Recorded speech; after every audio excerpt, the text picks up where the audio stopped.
So this he put up a day ago. October 28th, 2029. Nope, October 28th, 2025. 3 tough truths about climate. What I want everyone at COP30 to know. That's the big climate change conference that's taking place in Belém, Brazil next month. It's long. It's long and long and long. But his main points are, we'll read what to know and then scroll through to his 3 main positions.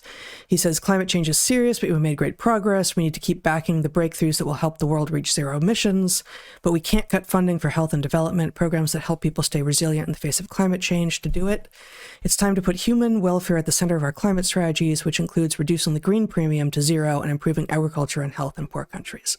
So just a couple of translations there. The green premium is how much more it costs to do things in ways that are considered green as opposed to not green. So for instance, there's jet fuel now that is being made in a way, or burns in a way, I don't actually even know all the ways that it is supposed to be better in terms of carbon emissions than standard jet fuel, but it costs so much more than standard jet fuel, and that difference in cost between the standard and the, better for the climate maybe product is the green premium. So he wants to reduce the green premium to zero, assuming that the products in question are actually better for the planet. Yes, great, fantastic. I don't trust this man to know what's better for the planet. Well,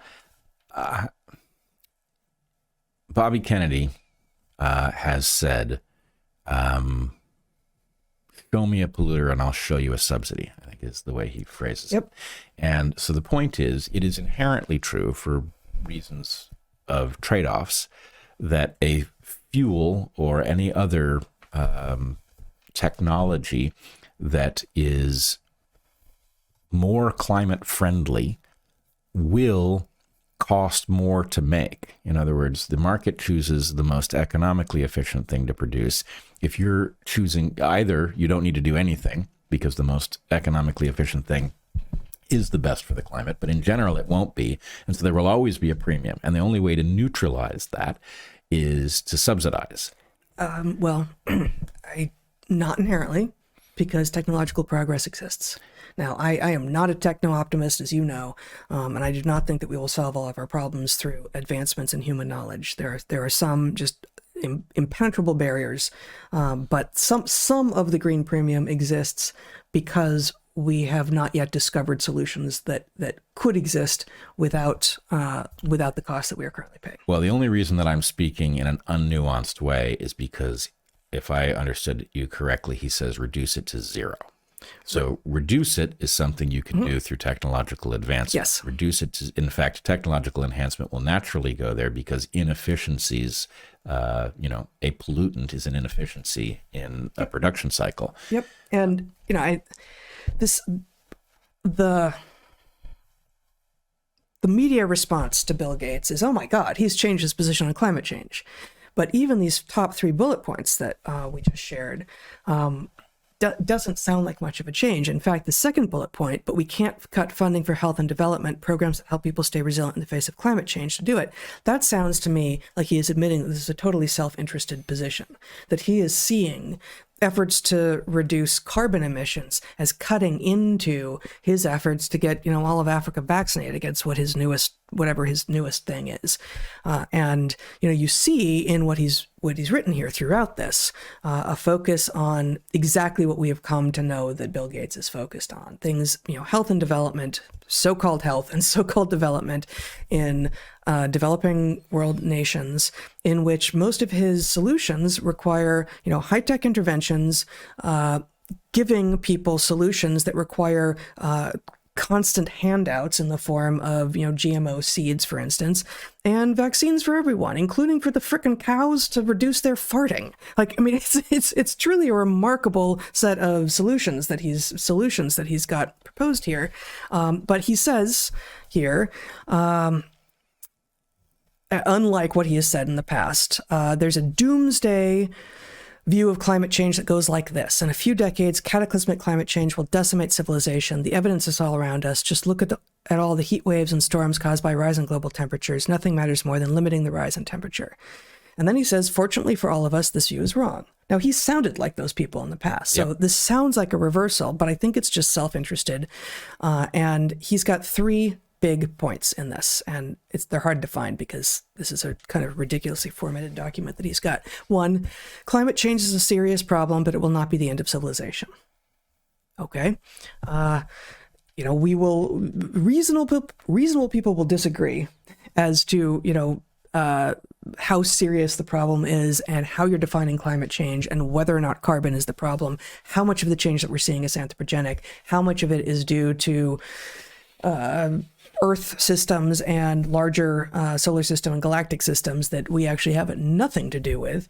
But that does seem like a change from his previous perspective. I must say, yep.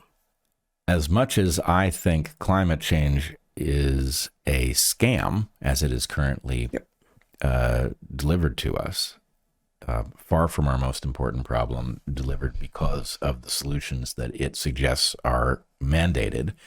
I don't like the idea of him reversing course and say, but it will not end civilization. The fact is, this has always been a problem because of the unknowns in this space, right? While it is true that, sea level change, which ought to be a pretty solid indicator of the change in the climate globally, hasn't changed, right? You can make arguments that it's changed, but it's changed here and not there. It's pretty weak. The evidence that there's been substantial change is hard to find. On the other hand, there's a question of methane clath rates buried in the Arctic, which could take a relatively small change in climate and could cause a runaway that would put human populations in conflict with each other and, could result in a nuclear exchange that would end civilization. So I don't like the idea that Bill Gates, who is an authority on what again and how? This is a guy. DOS. Yeah, well, and not even, right? This is a guy who basically got rich by stealing technologies and marshaling them in an aggressive fashion in a market that was ready to explode, right? That does not suggest expertise on complex systems. Nope. It does not suggest a deep moral commitment to the well-being of humans. It doesn't suggest any of those things. And his recent behavior calls all of those things into question. So why the hell are we listening to this guy in the first place? Especially if what he's going to do is go from being a gloom and doomer who believed, or at least argued, that climate change was the thing we needed to pay attention to because of the massive threat it posed to humanity, to now he's the guy who's going to tell us to calm down about it. For one thing. But again, I think it's because it's self-interested. I agree, but I think that's the easiest way to interpret Bill Gates is that it's all self-interested, hence we shouldn't be listening. Right. This is not the person to listen to. This is somebody who has an angle on everything, and he's making a killing, and he can be safely ignored when it comes to prescriptions for how to make the world a better place, because he hasn't demonstrated a single thing that would suggest he's an expert on that topic. But what really bugs me is that they didn't let us have the discussion, right? Bill Gates went from the guy defending a now indefensible point to the guy now making a new point that frankly I think is overdrawn. But where's the acknowledgement that you had lots of people raising the right question who got shouted down, who got censored? It's preposterous. Yeah. So maybe that's it. Maybe we're done talking about it then, because I think that's right. I think there's a lot of detail here, but maybe we just don't need to go there, because I think that's the final point right there. Okay.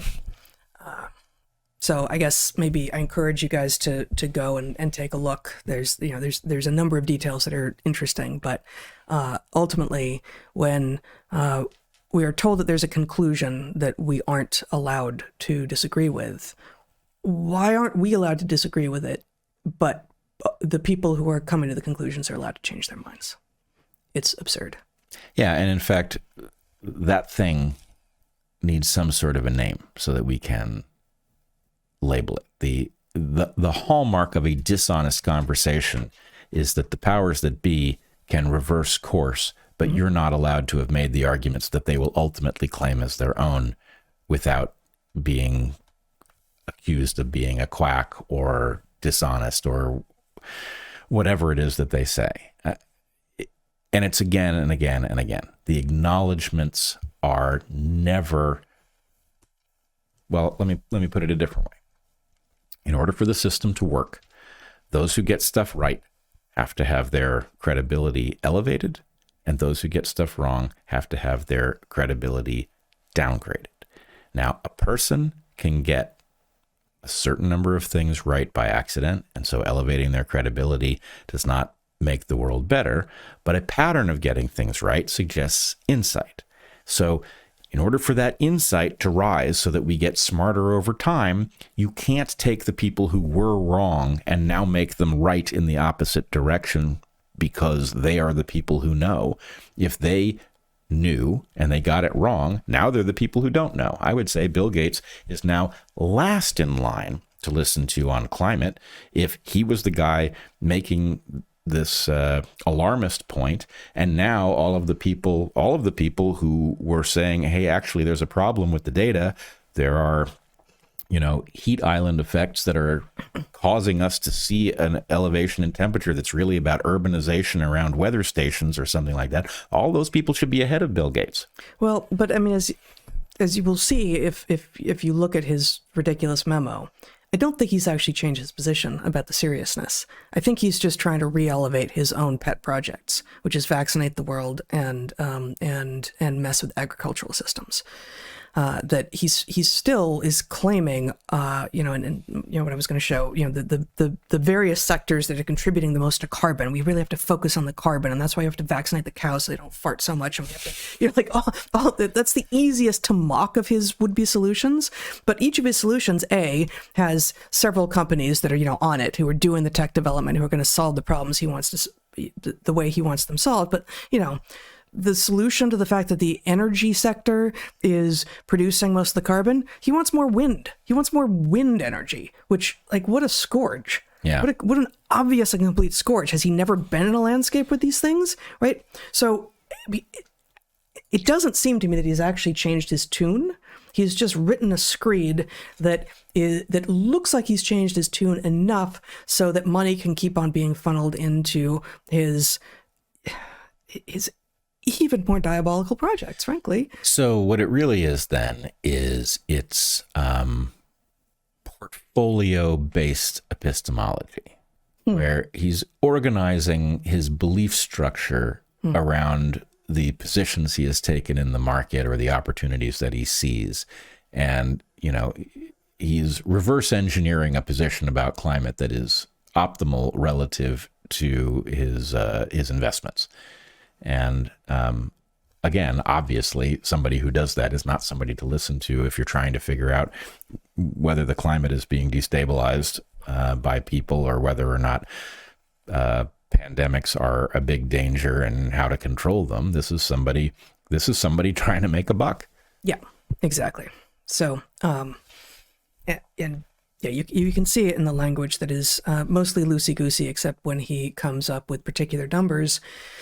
We largely don't know where the numbers are coming from, but the fundamental. He simultaneously says his second truth is temperature is not the best way to measure our progress on climate, and health and prosperity are the best defense against climate change. But still, his only rubric for establishing that we're making great progress on climate, and that's why we can, put it aside for a moment and focus on, messing with agriculture and health across the world, is they're all measures of carbon. It's all about carbon. So he's trying to have it always, all of the ways, and he's probably trying to do that always. And it's not compelling. It doesn't fall. It's not a good argument. It's not a good set of arguments. It doesn't, and I guess I wonder, there are a lot of people who actually, and I don't know why, because as you point out, when has he demonstrated excellent pattern recognition or problem solving or predictive capacity? Just to name three other things, than in right? business.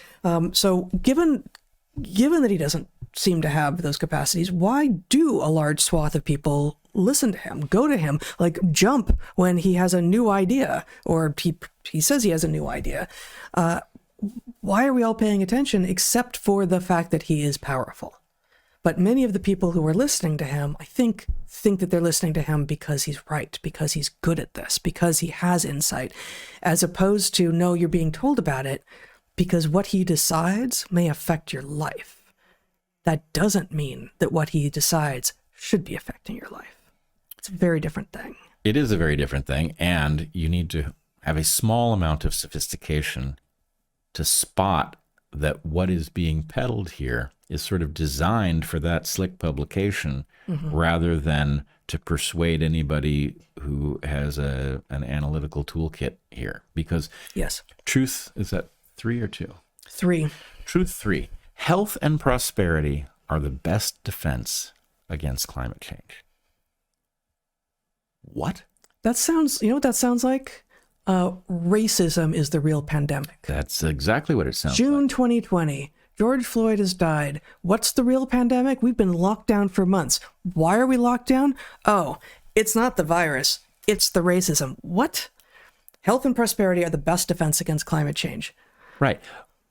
But I thought it was the carbon. The best Isn't it the carbon? The best defense against climate change, where the hard-headed version of the climate change scenario involves a runaway process with the Arctic melting of frozen methane. Right. How does health and prosperity protect you against a sudden jump in the temperature of planet Earth? In fact, the starvation, I mean, look, I don't think this is likely to happen, in part because of what I have become aware of through Ben Davidson with respect to the solar cycle. I don't think the methane clathrate story is going to be the one that the climate doomers have been peddling. But to the extent that that is the story about why climate change is this very frightening thing, it's not that the globe gets warmer, it's that the globe gets warmer and that positive feedback kicks it into a loop where we have no control over it, right? Where it gets arbitrarily hot.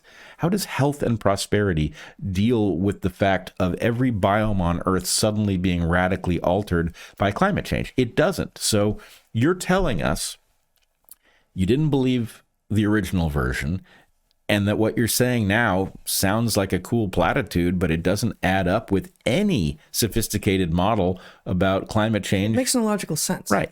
It's incoherent. And the point is, what fraction of the people who see that document could explain why it's incoherent? I'm sure it's small, but, you know, those of us who can see, it's like, well, you're telling us that this is not analytical. You're making what sounds like an analytical argument. But Brett, there are graphs. It must be. That's quantitative then. Well, yes. Colorful, no doubt. All right. Yes. Well, all right. I would like us to stop listening to Bill Gates on matters that do not involve